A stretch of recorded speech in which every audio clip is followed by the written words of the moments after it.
بھئی اگر وہ لوگ لوٹنے والے ہوتے تو لوگ جا کے وہاں پر بستے کیوں؟ اگر وہ لوگ مارنے والے ظلم کرنے والے ہوتے، میں بتا رہا ہوں جتنے شہر دنیا میں اسلامی علاقوں میں غیر اسلامی علاقوں میں کہیں پر بھی دیکھتے آپ، شہر بڑا بنا تو اس کا مطلب یہ ہے کہ وہاں کے رہنے والے اچھے لوگ ہیں، اچھے لوگ کسی اور جگہ پہ چلے جائے وہ شہر بن جائے گا، دل اچھے جہاں پر ہوتے وہ بن جاتا۔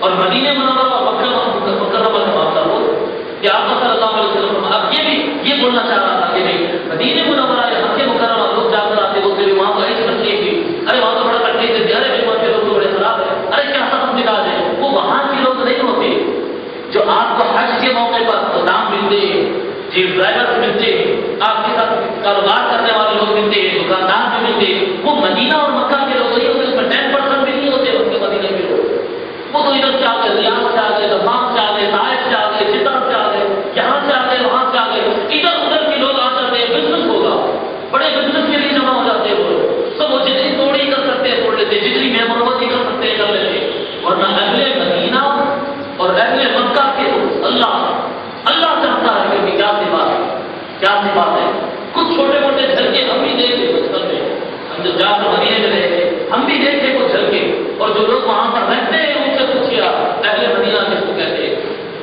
ارے بھوکا رہ کے سامنے والے کو کھانا کھلا دیتا، اجنبی کو جس کو پہچانتا نہیں، زندگی میں پہلی مرتبہ چہرہ دیکھا وہ اس آدمی کو کھانا کھلا دیتا، خود کا کھانا چھوڑ کر، یہ ہوتے اہل مدینہ، یہ اہل مدینہ ہوتے۔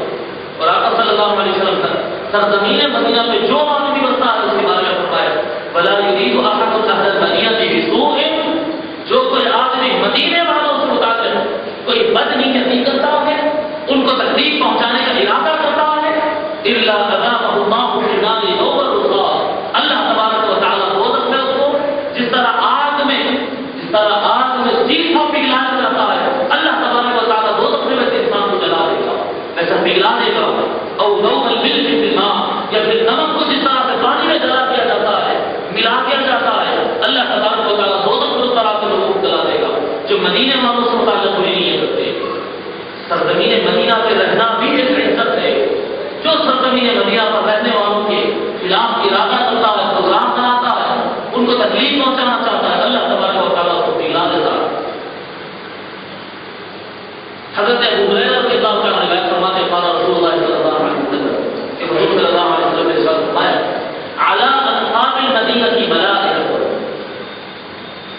مدینے کے جتنے راستے ہوں گے، اور ایک روایت میں آتا ہے کہ 7 دروازے ہوں گے، حضور صلی اللہ علیہ وسلم فرماتے ہیں مدینے کے جتنے راستے ہوں گے، مدینہ میں انٹری لینے کے لیے جتنے روڈ اور راستے ہوں گے مدینہ کے اندر جانے والے، اللہ تبارک و تعالیٰ اس پر فرشتے مقرر کر کے رکھا اعلی انقاب المدینہ ملائکۃ، سرزمین مدینہ کے راستوں پر اللہ تبارک و تعالیٰ نے فرشتوں کو مقرر کیا، لا يدخلها الطاعون والدجال، کبھی اس کے اندر مرض طاعون پلیگ جس کو کہتے ہیں، کبھی مرض طاعون اور دجال اس میں داخل نہیں ہو سکے گا، دجال آئے گا اور اس کا نام کر کے دیکھیے المسیح و عیسی ابن مریم کہتے ہیں، عیسی علیہ السلام المسیح و عیسی ابن مریم، مسیح عیسی مسیح ہوتے نا اردو میں عیسی مسیح ہوتے، اسی کی طرح مسیح دجال بھی ہوتے، بھائی مسیح عیسیٰ ہے اور مسیح دجال نہیں، مطلب کیا ہے؟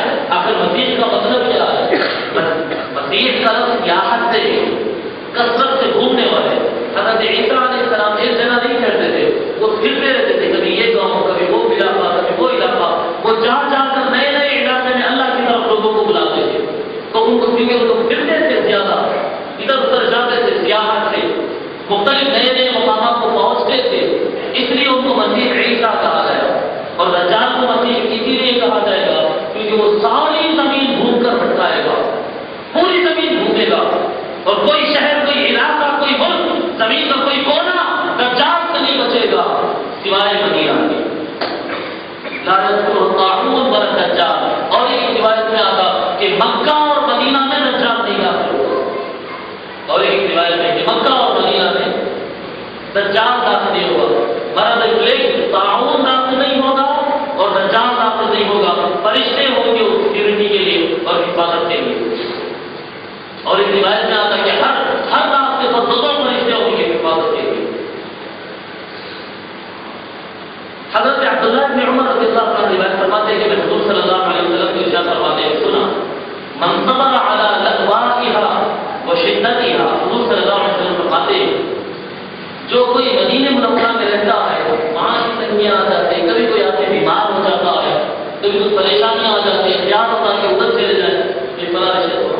کما رہے تھے، ارے بھائی بزنس برابر نہیں چل رہا ہے، سٹی بدل لیتے ہیں، ریاض میں جا کر بزنس کر لیں گے، جتنا نکل کر بزنس کر لیں گے.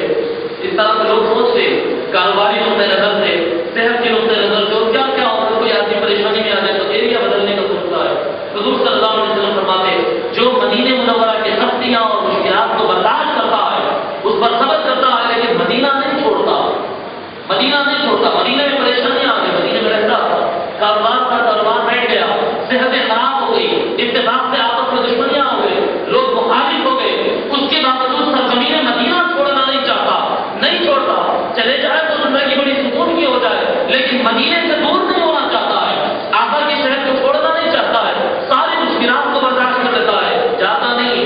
حضور صلی اللہ علیہ وسلم نے فرمایا کنت لہ شہیدا و شفیعا یوم القیامہ، قیامت کے دن اس کے ایمان کا گواہ میں بنوں گا اور اس کی شفاعت کر کے جنت میں میں لے جاؤں گا. جو مدینے میں رہتا سفر کرتا آتے، یہ دنیا ہے تو زمین کے ہر مقام پر اتار چڑھاؤ تو آتے رہتے. جب مشکل آ جائے اور آدمی اس لیے خیال سے اور خیال کریں اس خیال سے کہ یہ میرے آقا کا شہر ہے، رسول اللہ کا مدینہ ہے، یہ مدینہ طیبہ میں نہیں چھوڑتا، اس کی محبت کی وجہ سے، شہر مدینہ کی محبت کی وجہ سے اس شہر کو نہیں چھوڑتا، تو اللہ حضور فرماتے ہیں کہ قیامت کے دن اس کی شفاعت میں کروں گا، اللہ کی بارگاہ میں اس کے لیے درخواست اور سفارش میں کروں گا. فرماتے ہیں مسلم شریف کی روایت. حضرت عثمان غنی رضی اللہ تعالیٰ کی دعا بڑی مشہور ہے. حضرت عثمان غنی رضی اللہ تعالیٰ دعا کرتے تھے، اکثر دعا کیا کرتے تھے، فرماتے تھے اللہم ارزقنی شہادۃ فی سبیلک، اے اللہ تیری راہ میں مجھے شہادت عنایت فرما، میں انسانی موت مرنا نہیں چاہتا، یا اللہ مجھے شہادت عنایت فرما، میں شہید ہو جاؤں. واجعل موتی فی بلد رسولک، اور جب مجھے موت آئے، شہادت کے ساتھ مجھے موت آئے، میرا دم نکلے تو میں سرزمین مدینہ پہ رہوں، میں شہر مدینہ پہ رہوں. واجعل موتی فی بلد رسولک، یا اللہ تیرے رسول کے شہر میں میری موت ہو جائے، تیرے رسول کے شہر. یہ صحابہ کرام کا بیٹا ہے، یہ ان کی کیفیات اور ایمانی کیفیت تھی. اور پھر مدینہ منورہ کی برکت میں آپ کو بتاتا ہوں، مدینہ منورہ کی جو برکت ہوتی ہے، کیفیت ہوتی ہے. آج کل تو کتابیں چھپ رہے ہیں، حج سے متعلق کتابیں، ہمارے جناب بن باز صاحب کا جو گزر چکے ہیں دنیا سے، سعودیہ سے، بن باز صاحب بڑے اردو مفتی اعظم ہوتے، کیا ہوتے ہیں، کیا ان کے دلوں میں ایسی کیا خرابیاں سے سمجھ میں نہیں آتی.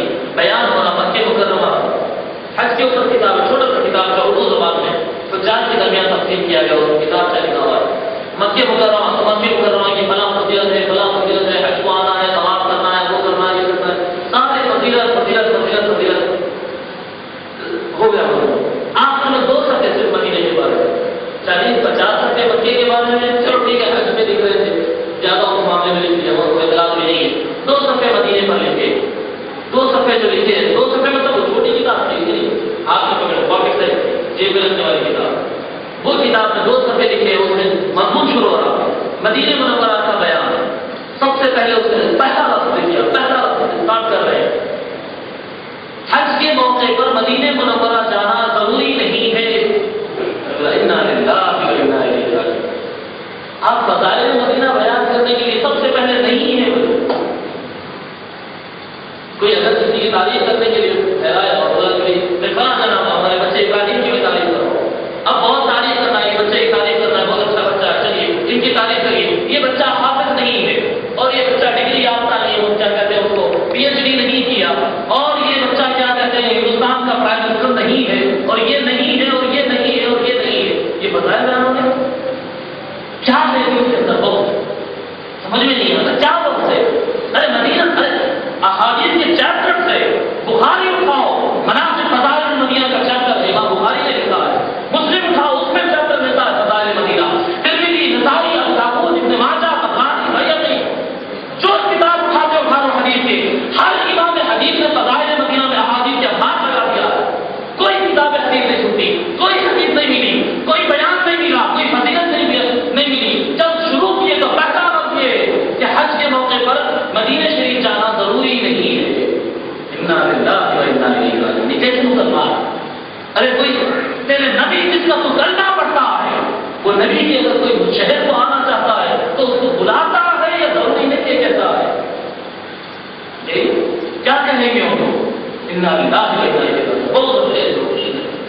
کے آگے لکھتے ہیں کہ کچھ فضائل ہیں مسجد نبوی میں اگر جا کر نماز پڑھ لو تو زیادہ ثواب مل جائے گا.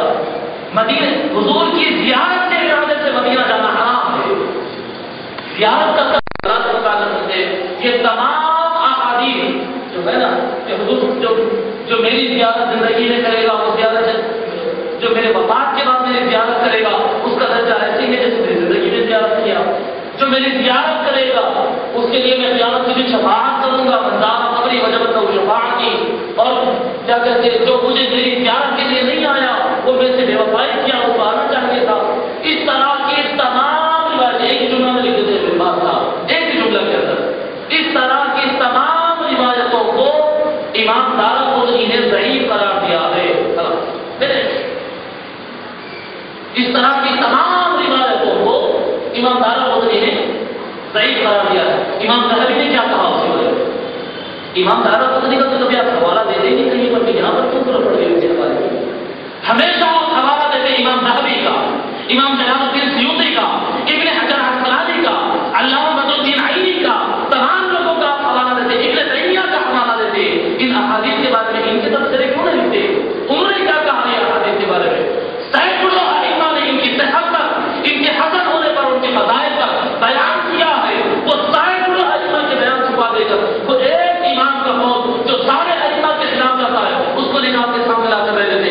اس حضور کی زیارت سے متعلق فضیلت والے جتنے احادیث ہیں ان کو امام دارقطنی نے ضعیف قرار دیا. انا للہ سب وہ ائمہ ہیں جو اس فضائل کو صحت کے ساتھ قرار دیے وہ سارے چلے گئے. یہ بہت ہوتا ہے اہل مدینہ کے ساتھ بہت ہوتا ہے. یہ سرزمین مدینہ سے بہت ہے. یہ آقا صلی اللہ علیہ وسلم سے تعلق ہے. مسلمانوں جانا مدینے کو جانا. ابھی میں سناؤں گا آپ کو. ارے مدینے کیا بات کرتے تھا مدینے کیا مدینہ کیا. آقا صلی اللہ علیہ وسلم کے سامنے کچھ ایک قبیلے کے چند لوگ آئے منافق لوگ تھے. آپ بڑی وجوہات اٹھاتے بخاری اور مسلم میں بھی اس کا ذکر ملتا ہے. بخاری شریف میں بھی اس کا ذکر ملتا ہے. وہ دوسری جگہ گاؤں میں رہتے تھے کہیں پر آ کر اور آپ کے یہاں پر حضور صلی اللہ علیہ وسلم سے مسلمان ہونے کا اعلان کیے اور آپ کے مدینے شریف میں رہے. کچھ دن رہ جانے کے بعد آ کر آپ کے یا رسول اللہ جب سے ہم مدینے میں آئے طبیعت بڑی خراب رہ رہی ہے, موسم نہیں بن رہا, اچھا نہیں ہے. کیا کہے وہ لوگ یا رسول اللہ اس کا موسم اچھا نہیں ہے, یا کا موسم ہم کو نہیں بن رہا. جب سے مدینہ آئے جب سے ہماری طبیعت خراب ہو گئی. حضور صلی اللہ علیہ وسلم فرماتے کہ فلاں مدینے کے باہر بڑا ایک گاؤں ہے, وہاں پر جاؤ, وہاں پر رہو, اور وہاں کی اونٹنیوں کا بخاری کے الفاظ سنا رہا ہوں. بخاری شریف کے الفاظ ہے. آپ صلی اللہ علیہ وسلم فرماتے کہ وہ گاؤں میں جاؤ اور وہاں اونٹ رہتے ہیں. اگر تم کو شفا چاہیے تو وہاں کے اشرفوں من البانیہا و ابوابہا. حضور صلی اللہ علیہ وسلم فرماتے وہاں کی اونٹنیوں کا دودھ پیو. فلاں گاؤں جاؤ, فلاں علاقہ جاؤ, وہاں کے اونٹنیوں کا دودھ پیو اور وہاں کے اونٹنیوں کا پیشاب پیو, تم کو شفا مل جائے گا. اور وہ لوگ ویسا نکلتے مدینے سے نکلتے اور وہ گاؤں جاتے اور وہ اونٹنیوں کا پیشاب پیتے اور ان کو شفا بھی ملتی. اب ائمہ اعلام محدثین یہ بات کہتے کہ جس کے دل میں بغض مدینہ ہوتا ہے تو آپ صلی اللہ علیہ وسلم کے فرمان کے مطابق بھائی سرزمین مدینہ تو شفا ہے, سرزمین مدینہ شفا ہے, سرزمین مدینہ برکت ہے, عطا ہے, ایمان ہے. یہاں پر اگر کسی کو بیماری ملتی ہے تو اس کے لیے شفا تو پھر پیشاب میں رکھتا ہے. جس کو پاکیزگی سے شفا نہیں ملتی, جس کو پاکیزگی سے شفا نہیں ملتی اس کو گندگی سے شفا ملتی. بخاری آپ پڑھیں, بخاری شریف اٹھائیے پڑھیے, اور بخاری شریف کی سب سے بڑی شرح فتح الباری اور عمدۃ القاری سب سے بڑی دنیا کی دو بڑی شرح ہے. امام ابن حجر عسقلانی اور علامہ بدر الدین عینی کی یہ شروحات اٹھا کر آپ پڑھیے. یہ سارا کچھ دکھا اس کے اندر کہ جس کو مدینہ میں شفا نہیں ملتی, جس کو مدینہ کا موسم بنتا نہیں ہے, جو مدینے میں آ کر بیمار ہوتا ہے تو اس کو اونٹوں کا پیشاب پینا تو شفا ملتی ہے. پھر آقا صلی اللہ علیہ وسلم فرماتے بخاری شریف میں ابھی دیکھ کر آیا ہوں کہ آپ تو بھی حدیث الفاظ پڑھا آگے مجھ سے ذہن میں ہو رہے تھے. کتاب المرضى میں جو علاج معالجے کا جو بیان ہوتا ہے, مریضوں کا بیان, کون سے مرض کے لیے کیا دوا استعمال کرنا چاہیے, چیپٹر ہے بڑا, کئی 100 صفحے پر بخاری شریف کے اندر. بخاری شریف میں آپ صلی اللہ علیہ وسلم فرماتے علاج کے لیے بسم اللہ قربت ارضنا بریقۃ بعضنا یشفى سقیمنا باذن ربنا. حضور صلی اللہ علیہ وسلم فرماتے بسم اللہ قربت ارضنا, ہماری یہ زمین کی مٹی, قربت ارضنا ہماری کسی مسلمان کے دعا کے ساتھ روح کے ساتھ مل جاتی ہے تو جہاں پر مرض ہو بیماری ہو زخم ہو وہاں پر لگاؤ یشفا سقیمنا باذن ربنا اللہ کے حکم سے وہاں سے بیماری چلے جائے. یہ سرزمین مدینہ کی مٹی ہے یہ سرزمین تربت ارضنا ہماری زمین کی مٹی. اسی لیے ہمارے آپ دیکھیں کہ سنی بھائیوں کے ایک لفظ رہتا ہے سنت والجماعت کے بھائی جب آتے زمین مدینہ منورہ سے تھوڑی مٹی لا رہے تھے لوگ پوچھتے کیا ہے تو خاک شفا ہوتے ہیں. خاک ملس مٹی خاک شفا خاک شفا یہ شفا والی مٹی شفا والی مٹی کہتے ہیں. مدینہ منورہ کی مٹی شفا دیتی ہے. لیشفا سقیمنا باذن ربنا. اور ایک دو روایتیں پڑھ کر اپنا مضمون ختم کر لیں گے وقت کافی ہو رہا ہے. حضور صلی اللہ علیہ وسلم کے ارشاد میں فضیلت سے متعلق بیان کر رہا ہوں اور یہ میں آپ کو اللہ سلامت کر کے علامہ طاہر القادری صاحب کی جو کتاب لکھے ہیں احادیث جمع کیے یوں تو ہر کتاب حدیث میں انہوں نے مطالعہ کرنے کے بعد اس کو جمع کیا لیکن کیونکہ مدینہ اور مدینہ کے فضائل کے بارے میں یہ خارجی اور سنی میں آپس میں اختلاف ہوتا. سنی ہمیشہ فضائل بتانے پر رہتے اور خارجی ہمیشہ غیر ضروری بتانے کے لیے رہتے. اس لیے علامہ طاہر القادری صاحب نے اب میں جتنے روایتیں آپ کو سنایا اور اگلی سناؤں گا اس میں سے ایک روایت بھی بخاری اور مسلم سے ہٹ کر نہیں ہے. ایک روایت بھی بخاری مسلم کے اخبار ہے. اکثر روایتیں دونوں میں بخاری مسلم کی روایت ہے. فرماتے ہیں انس بن مالک رضی اللہ تعالی عنہ یہ روایت میں ایسا بتاؤں پہلے بیک گراؤنڈ کے طور پر بتاؤں. حضور صلی اللہ علیہ وسلم ارشاد فرماتے ہیں صلاۃ الرجل فی بیتہ بصلاۃ آدمی اگر اپنے گھر میں ایک نماز پڑھتا ہے تو اس کی ایک ہی نماز ہوتی ہے ایک ہی نماز کو ثواب ملے گا. وصلاۃه فی مسجد القبائل ب25 صلاۃ محلے کی مسجد میں اگر جا کر نماز پڑھتا ہے جہاں سارے لوگ سارے قبیلے سارے لوگ آ کر نماز پڑھتے ہیں محلے کی مسجد میں اگر نماز پڑھتا ہے تو 25 نمازوں کا ثواب ملے گا. نماز تو وہی نماز ہے گھر میں پڑھے تو ایک نماز کا ثواب مسجد میں اگر آ کر پڑھے گی تو 25 نماز کا ثواب. وصلاۃه فی المسجد الذی یجمع فیہ ب500 صلاۃ اور اگر جامع مسجد یعنی ایسی مسجد جہاں پر جمعہ کی نماز ہوتی ہو ایسی مسجد میں اگر آپ نے اہتمام سے نماز پڑھتا ہے تو اس کو 500 نماز پڑھنے کا ثواب ملتا ہے. اس طرح کی یہ مسجد میں نماز پڑھے ایک نماز کے عوض ہم کو اللہ تبارک و تعالیٰ 500 نماز کا ثواب دے گا. اور آگے فرماتے ہیں وصلاۃه فی المسجد الاقصی ب50,000 صلاۃ. حضور صلی اللہ علیہ وسلم فرماتے ہیں اور اگر کوئی آدمی مسجد اقصی بیت المقدس فلسطین میں مسجد اقصی میں نماز پڑھتا ہے تو اللہ تبارک و تعالیٰ اس کو 50,000 نمازوں کا ثواب دیتا ہے. 50,000. اور پھر آگے فرماتے ہیں وصلاۃه فی مسجدی ب50,000 صلاۃ اور میری مسجد میں مسجد نبوی میں بھی اگر کوئی آ کر پڑھتا ہے اگر مسجد نبوی میں بھی کوئی آ کر پڑھتا ہے نماز تو اللہ تبارک و تعالیٰ اس کو بھی 50,000 نمازوں کا ثواب دے گا. یہ مسجد اقصی اور مسجد نبوی کا برابر ثواب رکھتا ہے. ابن ماجہ کی روایت برابر ثواب. مسجد اقصی میں نماز پڑھو ایک نماز کا ثواب 50,000. مسجد نبوی میں آ کر نماز پڑھو ایک نماز کا ثواب 50,000 نماز. وصلاۃه فی المسجد الحرام ب100,000 صلاۃ اور آپ صلی اللہ علیہ وسلم فرماتے مسجد حرام مکہ مکرمہ میں اگر کوئی آدمی ایک نماز پڑھتا ہے تو اللہ تبارک و تعالیٰ اس کو 1,00,000 نماز پڑھنے کے برابر ثواب دیتا ہے. یہ فضیلت بیان کر دی ہے یہ فضیلت بیان کر دی ہے. اس سے جو خارجی علماء ہیں ابھی ہم خارجیوں کی بات کرتے ہیں جو مدینے سے لوگوں کو روکتے ہیں جو مدینے سے لوگوں کو روکتے ہیں وہ لوگ بیان کرتے ہیں کہ بھائی اگر تم ثواب کی نیت سے نمازیں پڑھنا چاہتے ہو اگر ثواب کی نیت سے نمازیں اور زیادہ ثواب تم پانا چاہتے ہیں تو آدمی مکہ چلے گا تو اس کو مدینہ جانا ہی نہیں چاہیے. مدینہ اگر چلے گا تو ثواب کم ہو جائے گا نا جگہ ملے کوئی مسلسل مکے میں رہ جاؤ. علماء اہل سنت بتاتے ہیں یہی تو بات ہم بھی بولنا چاہتے ہیں.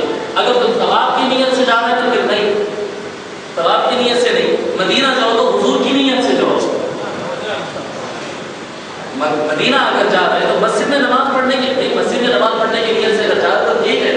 تم ریاض میں رہ کے اگر مدینہ جا رہے ہیں تو ٹھیک ہے یہ ثواب کی نیت سے اگر جا رہے ہیں. اور مکے میں زیادہ ثواب مل رہا تو مدینہ جانے سے کیا مطلب ہوا. تو مطلب یہ ہوا کہ ثواب کی نیت کر کے نہیں جایا جاتا مدینے کو جاتا حضور کی زیارت کرنے کی نیت سے کہ مکے میں ثواب زیادہ ہے تو مصطفیٰ کو مدینے میں ہے. مکے میں اگر کوئی نہیں ہے تو مصطفیٰ نہیں ہے. ان کے روزے رکھا تو نہیں حضور صلی اللہ علیہ وسلم کے جالی مبارک تو نہیں اس کے لیے جانا. اور پھر یہ نظریہ بھی صحیح نہیں ہے. یہ بات تو پکی ہے کہ مدینہ جاؤ تو مصطفیٰ کے لیے جاؤ، تم کو مسجد نبوی کا ثواب مل جائے گا، کیا کیا ملنا ہے سارا کچھ مل جائے گا، خاک شفا سے شفا مل جائے گی، مسجد نبوی سے ثواب مل جائے گا، سب ضمن مل جائے گا، نیت کر کے جاؤ مصطفیٰ کی، یہ بات صحیح ہے۔ لیکن یہ بات صحیح نہیں ہے، میں بتا رہا ہوں، یہ بات صحیح نہیں ہے جو کہتے ہیں کہ مکے میں ثواب زیادہ ہے مدینے سے، نہیں۔ ابھی آپ ایک حدیث شریف نہیں کیسے بولتے، اور ایک حدیث شریف سنا، ابن ماجہ کی روایت سنایا، اب بخاری اور مسلم کی روایت سناتا ہوں۔ مکے میں ثواب زیادہ ہے یا مدینے میں ثواب زیادہ ہے؟